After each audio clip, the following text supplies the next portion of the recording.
Kamusta mga Kapinoms TV?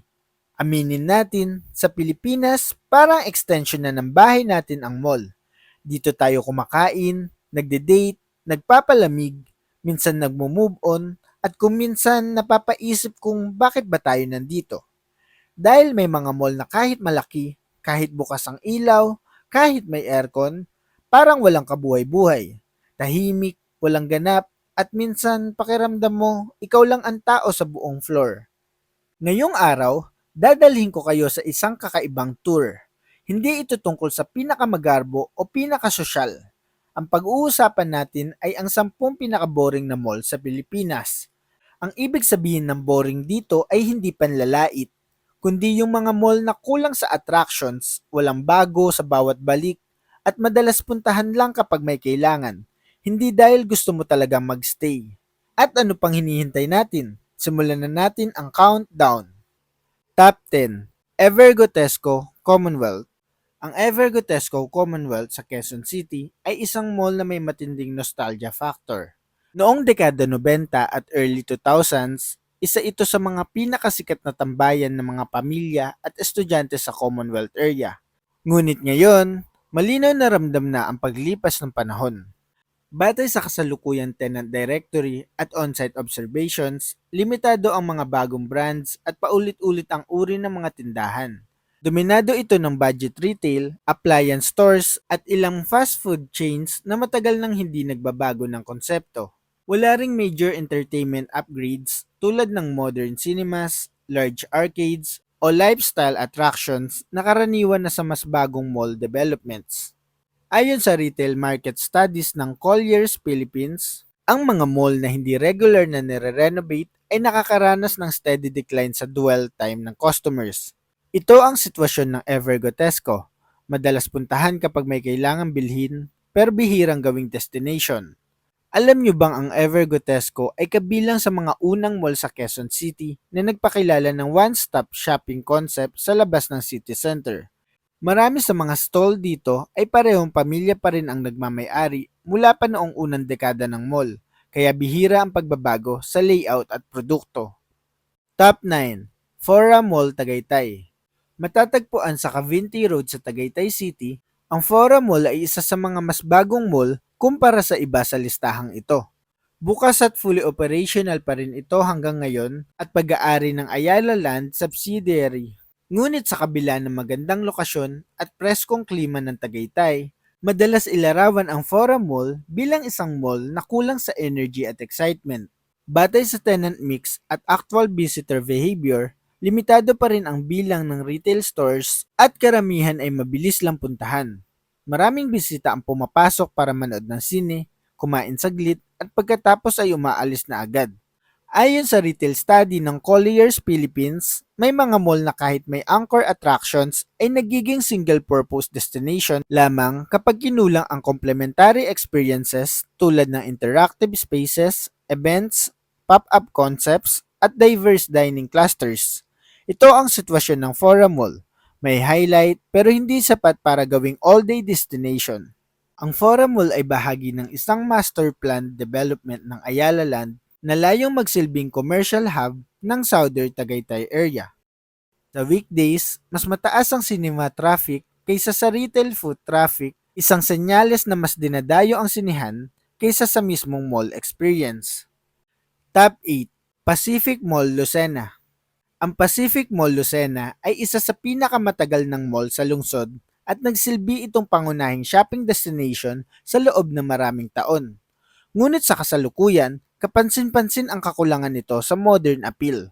Batay sa tenant mix hanggang 2025, karamihan ng tindahan dito ay local brands at long-standing tenants na bihirang magbago ng interior o produkto. Walang malaking entertainment anchors at limitado ang dining variety kumpara sa mas bagong mall developments sa karatig probinsya. Ayon sa Consumer Behavior Studies ng Nielsen Philippines, ang mga mall na walang newness factor ay mabilis mawalan ng interes mula sa mas batang demographics.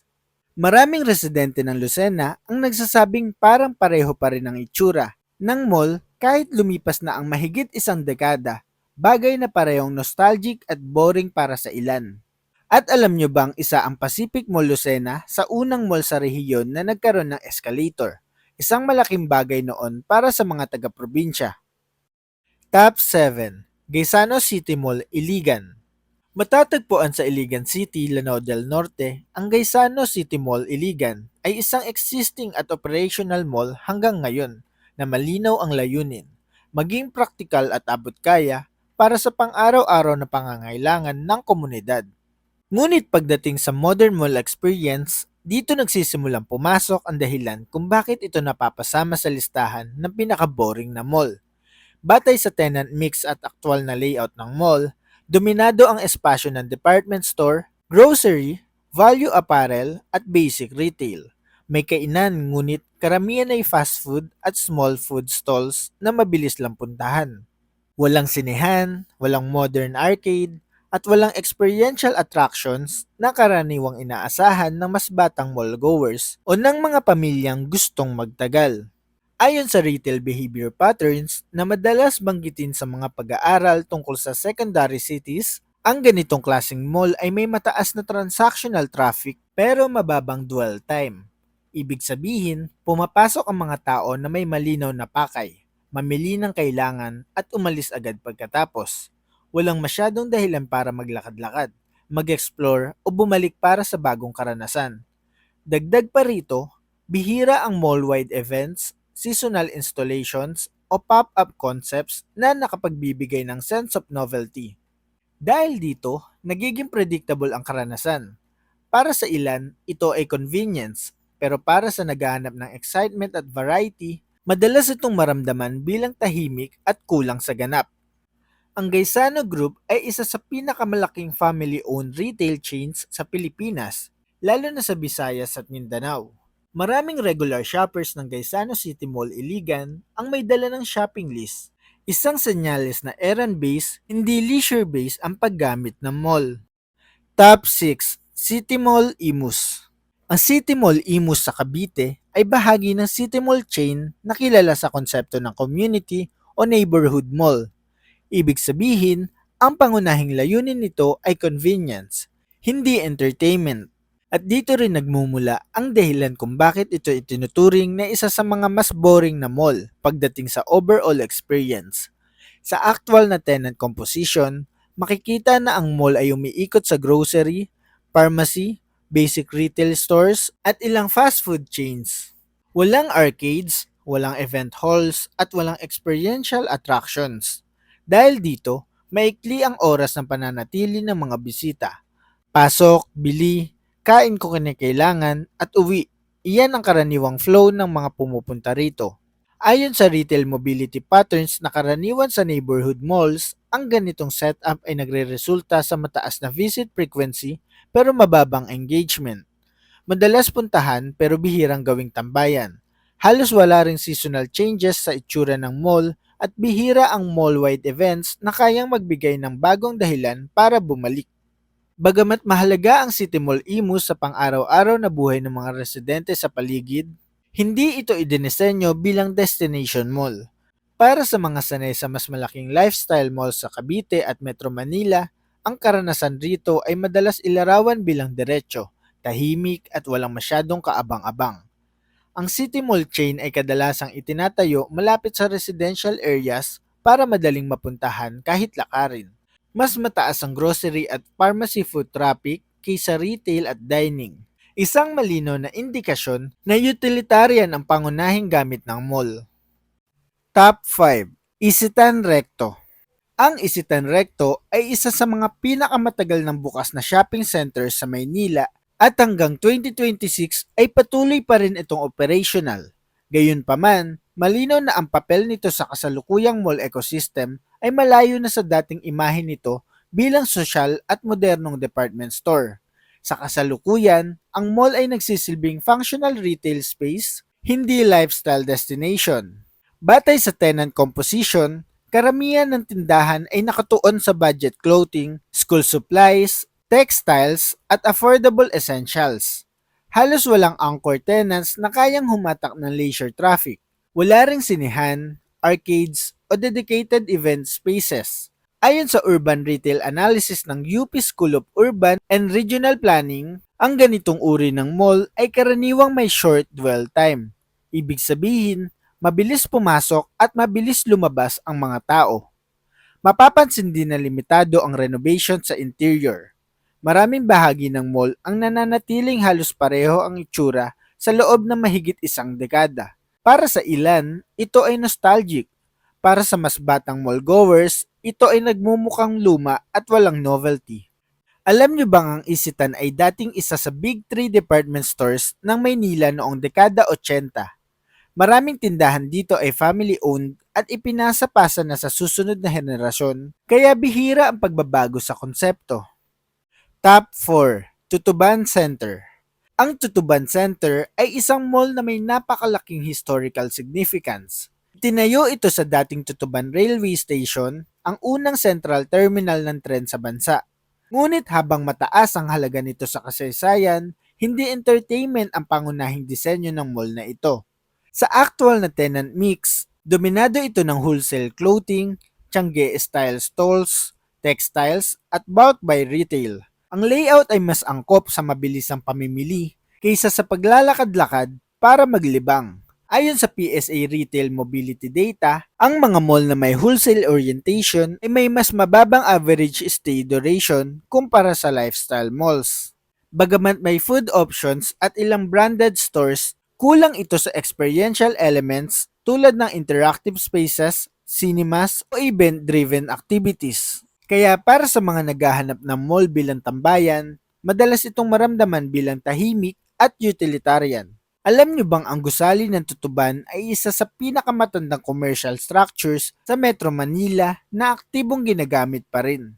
Maraming negosyante ang bumibili rito para ibenta ang produkto sa probinsya, patunay na mas negosyo kaysa libangan ang sentro ng mall. Top 3. Vista Mall Santa Rosa. Sa unang tingin, mukhang pasado sa lahat ng checklist ang Vista Mall Santa Rosa. Malinis ang disenyo, maayos ang ilaw, may sinihan, at may sapat na parking. Bukas at operational ito hanggang sa ngayon, at malinaw na bahagi ng mas malaking push ng Vistaland na magtayo ng lifestyle malls sa mga umuunlad na lungsod. Pero sa aktual na karanasan ng maraming bumibisita, dito nagsisimulang lumitaw ang dahilan kung bakit ito napasama sa top 3. Ang mall ay may sapat na retail at dining options, ngunit kapansin-pansin ang kakulangan sa variety at energy. Maraming tindahan ng kahawig na makikita rin sa iba pang Vista malls sa bansa, kaya nawawala ang sense of uniqueness. Ayon sa retail psychology studies, kapag predictable ang tenant mix at layout, bumababa ang excitement at discovery factor, kahit pabago at maayos ang gusali. May sinihan ng Vista Mall Santa Rosa, ngunit sa labas nito, kakaunti ang dahilan para magtagal. Wala masyadong interactive spaces, bihira ang mall-wide events, at limitado ang mga areas na kusang nagiging tambayan. Sa weekdays lalo na, ramdam ang katahimikan ng mga pasilyo, isang malinaw na indikasyon na hindi pa ganap na nabubuo ang mall bilang lifestyle destination. Isa ring factor ang lokasyon. Nasa Santa Rosa ito, isang lungsod na may access sa mas malalaki at mas established malls sa karatig areas. Dahil dito, ang Vista Mall Santa Rosa ay madalas nagiging secondary option. Pinupuntahan kapag malapit pero hindi sinasadya bilang pangunahing lakad. Hindi ito boring dahil luma o sira. Sa halip, boring ito dahil maayos pero walang karakter. Isang mall na gumagana pero bihirang mag-iwan na marka sa alaala ng bumibisita. Alam nyo bang ang Vista Mall Santa Rosa ay bahagi ng mas malawak na retail expansion ng Vistaland sa Calabarzon area? Maraming bisita ang pumapasok para manood ng sine o kumain, pero kakaunti ang nag-iikot sa buong mall, isang senyales ng low engagement sa retail floors. Top 2. SM Center Imus. Kung may mall na malinaw na alam kung ano lang ang gusto nitong maging, iyon ay ang SM Center Imus. Hindi ito nagpapanggap na lifestyle hub, hindi rin ito nag-aalok ng bonggang karanasan. Sa halip, diretso nitong sinasabi sa mga bumibisita, nandito ako para sa essentials, wala nang iba.